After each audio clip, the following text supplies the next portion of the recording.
Shoot, man, we living in crazy times, man. Like, shoot, man, we got hurricanes been made by a million people homeless, man. I feel bad for them, and the gas prices is like, whew. Man, you got people trying to take out, loans to get gas. One of my neighbors, he took it to like the next level, man.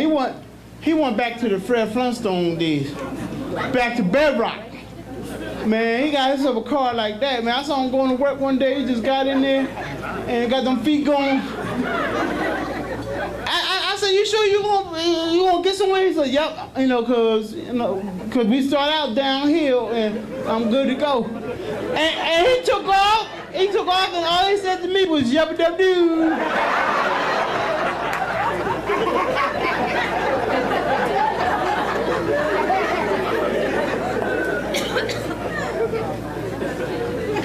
I said, "Damn, that's cool, man." And like I was watching on TV with the hurricane, man. There's a lot of animals that were left behind, and I don't like to distinguish between black and white, but I know most of them animals belong to black folk. Cause the one thing about black folk, we'll call our dog or cat if they come, they come. If not, we try to call it up and like, look, hey, Lucky, you need to bring your ass. And the kid be like, "Dad, he keep running that way." Well, look, hopefully he's lucky because we go. I ain't chasing everything with you. We'll get another one. But and like during the springtime, I got to watch a movie everybody in here saw, whether you want to admit it or not. I got to see The Wizard of Oz again. And I don't care. I know everybody here had to see it at least one time. And I was watching it, and something dawned on me. I said to myself, if I was Dorothy, I would have whooped the Wicked Witch from the East ass. Because she had Dorothy go through all that. Go through all that and gonna tell her she had the power to go home the whole time. Dorothy sitting there crying and shit because she missed the hot air balloon, because her dog gonna jump out her arms and go after something, and she gonna jump out the balloon and go get the dog. Like I said, cause she white and she black, Tonto Tito ass would have been right there. But she wanted to jump out. She wanted to jump out and go get him, and she got left. And she's sitting there crying, and the horny ass munchkins coming over to her, talking about, "Look, it's okay, baby. You can stay with me." But once that witch told Dorothy that, Dorothy should have been like, "Bitch, all I had to do was click my heels together. You had to walk down these long ass yellow brick roads. What this man made of straw, can't do nothing, ain't got no chest.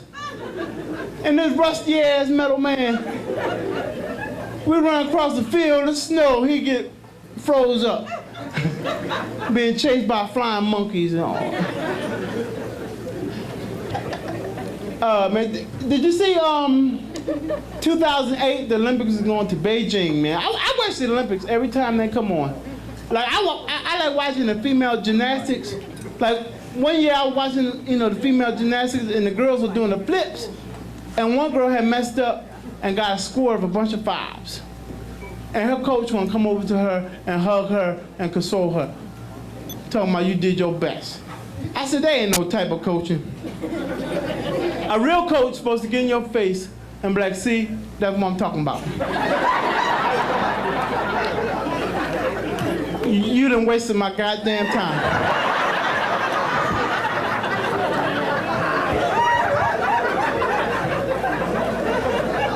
Every day for the last 2 years, we done got up 5 o'clock in the morning. I had you on a diet of vegetables and fish, and you got a bunch of 5s. Your ass could have got up 12 noon, had pizza and burgers, and got a score of a bunch of 5s. But you know what? The Olympics is hard because I remember when I was in the Olympics, well, the Special Olympics. But I didn't know it was until I got there. Because what happened was I was in school and I didn't do no homework, and I said, Dad, I don't got no good excuse. And I saw a friend of mine walking around with the school sweatsuit on. I said, where you going? He said, I'm going to track and field. I said, well, I want to go. So I ended up going. As soon as we get there, they just grab 10 of us and line us up and tell us to run 100 yards. Now, a couple things going through my head. Like, one, nobody asked me about no medical permission. And the second thing is, they told me to run 100 yards, but they didn't have nobody standing at where the race ended. And you can't do that in the Special Olympics. Because some of those kids don't understand what 100 yards is. To them, they think it's running around the track 100 times. So when they said go, I ran to where I thought it was. But it was this one kid named Billy. And Billy, he was cool, but he just had Down syndrome. And he had ran around the track like 3 times. And the volunteers had said, Billy, you can stop. And Billy said, no, you said 100. It took like 7 volunteers to slow him down. And on that day, I learned how strong kids with Down syndrome are. I lied to you now. If you got some heavy stuff you got to move around the house, you just need one of them.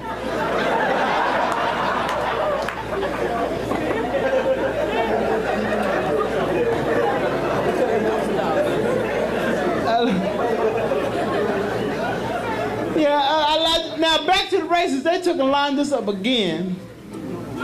This time they had somebody stand at where the race ended. I said, y'all should have did that the first time. So when they said go, I'm running. Now I see about 5, 6 people pass me. So after the race, they talking about, congratulations, Charles. You came in second.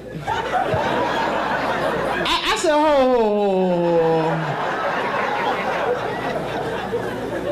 I said, I know I'm a little crazy, but I am not stupid. I said, I know I saw like 6 people pass me. They're gonna tell me they started another race. That's what they told me.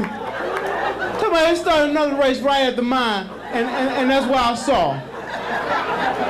And the lady putting the second place ribbon on me, talking about I can wear this home with pride and show it off to all my friends. I said, shit, I live in the hood. I said, it's hard enough living in the hood being disabled. I said, I'll be damned if I'm going back with some Special Olympic ribbons on. Giving them some more ammunition. No, because I'm gonna tell you something, because in the hood, they do not care if you're disabled. Somebody will try you. One of my best friends growing up was a quadriplegic. And one day somebody decided to whoop his ass. And everybody was sitting around talking about, oh, that's a shame. But I was the only one who tried to help him.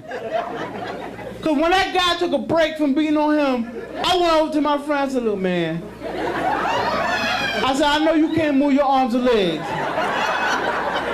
But you need to try to bite this boy or something.